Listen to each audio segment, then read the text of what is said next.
প্রিয় সাংবাদিক বন্ধুগণ, আজকে আপনারা জানেন যে একটা আবেদন করা হয়েছিল গত পরশুদিন, যেটা শুনানি হয়েছিল।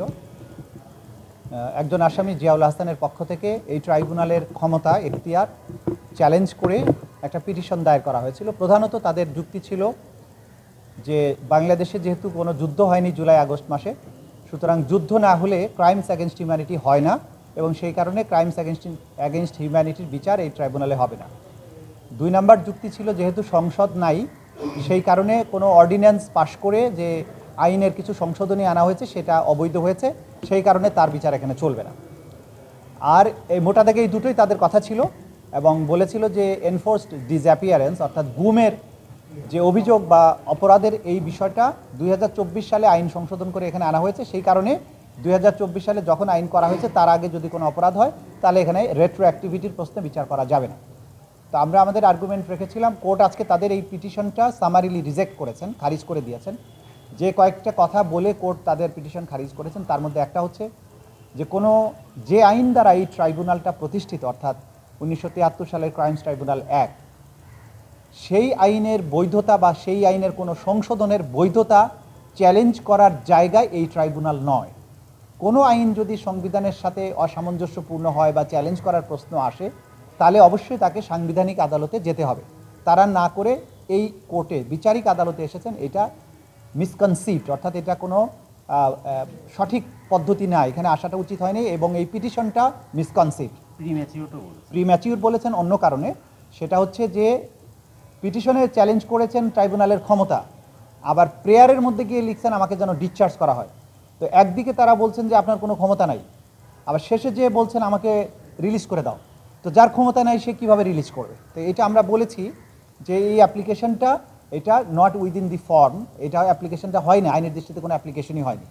তো ট্রাইব্যুনাল যতগুলো আইনগত প্রশ্ন উত্থাপিত হয়েছিল সেগুলো তারা ডিল করেছেন, অর্থাৎ তারা বলেছেন যে অর্ডিন্যান্স প্রণয়নের ক্ষমতা এই সরকারের আছে কিনা সেই বিষয়ে নির্ধারণ করার ক্ষমতা সুপ্রিম কোর্টের, আপনি চাইলে সেখানে যেতে পারেন।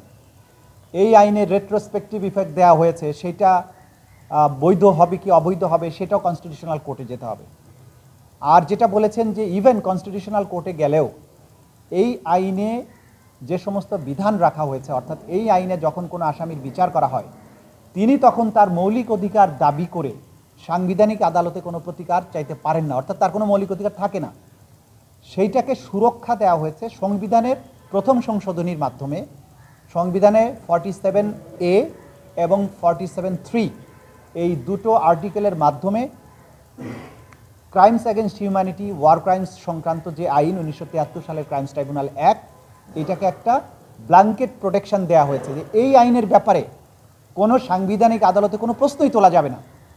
এই আইনের বিরুদ্ধে যত কিছুই হোক মৌলিক অধিকার দাবি করে এই আইনে যার বিচার হচ্ছে সেই রকম কোনো ব্যক্তি মৌলিক অধিকার দাবি করে হাইকোর্ট ডিভিশনে বা সাংবিধানিক আদালতে কোনো পিটিশনই করতে পারে না।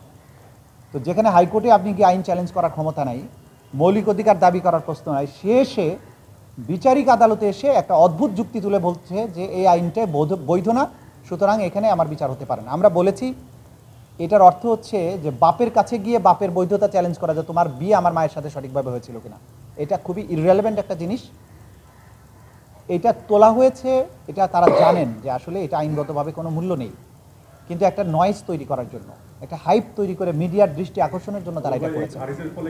তো এই খারিজ করেছেন ওনারা, এবং খারিজের মাধ্যমে তো বিচার যথারীতি এবং তদন্ত যথারীতি চলবে, এবং তদন্তের পরে তার বিরুদ্ধে যে ধরনের রিপোর্ট আসবে তার ভিত্তিতে যা যদি ফর্মাল চার্জ দাখিল করার মতো এভিডেন্স থাকে তাহলে ফর্মাল চার্জ দাখিল হবে এবং আনুষ্ঠানিক বিচার প্রক্রিয়া এখানে চলতে থাকবে। তো এটা যে প্রাথমিকভাবে একটা সন্দেহ সংশয় তৈরির চেষ্টা করা হয়েছিল, আজকের এই আদেশের মাধ্যমে সেটার একটা নিষ্পত্তি হয়ে গেছে।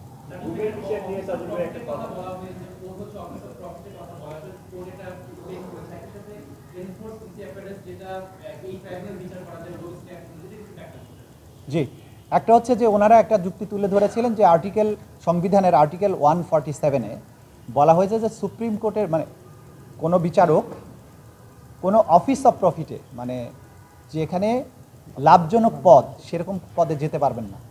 ওনারা যুক্তি তুলে ধরছেন যে তারা যেহেতু সুপ্রিম কোর্টের বিচারক, তারা এই ট্রাইব্যুনালে তাদেরকে নিয়োগ দেওয়ার মাধ্যমে তাদের লাভজনক পদে নিয়োগ দেওয়া হয়েছে। বলার চেষ্টা করেছেন যে এই ট্রাইব্যুনালটা একটা অফিস অফ প্রফিট, আদালত এটা বলেছেন যে একটা আদালত কখনো অফিস অফ প্রফিট নয়, এটার জবাব তারা দিয়েছেন।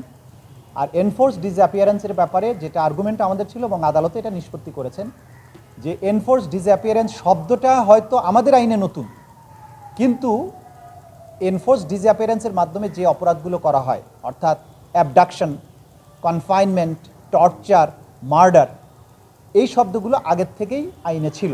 সুতরাং গুম শব্দটা যদি বাদও দেয়া হয়, তো গুমের মাধ্যমে যে কাজগুলো করা হয় সেগুলো আইনে যেহেতু ছিল, সুতরাং গুমের বিচার আগের আইন দিয়েই করা সম্ভব ছিল।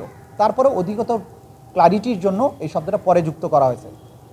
উপরন্ত এই গুম শব্দটা বা এনফোর্স ডিসঅ্যাপিয়ারেন্স শব্দটা রোম স্ট্যাটিউটে আগের থেকে অপরাধ হিসাবে চিহ্নিত, আর আমাদের আইনে রোম স্ট্যাটিউট প্রযোজ্য।